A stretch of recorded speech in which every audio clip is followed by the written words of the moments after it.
Labą dieną. Sveiki. Labą dieną. Sveika, Alina.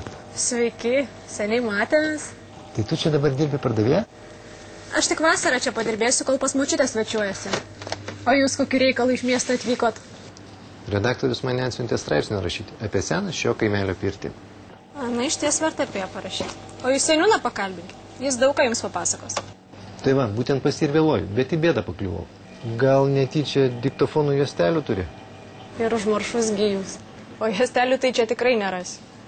Kai grįšit į miestą, iškart skaitmeninį diktofoną įsigykit. Prijungsit prie kompiuterio ir viskas, nereikės jums jokių juostelių. Kaip fotoaparatui? Tai būtent. Paskui labai patogu tas įrašus redaguoti ir archyvuoti. Ir iš kurgi tu tokią mokytą? Ogi bibliotekoje parodė. Nemokamas internetas artimiausioje bibliotekoje. Ateik, išmok, naudokis.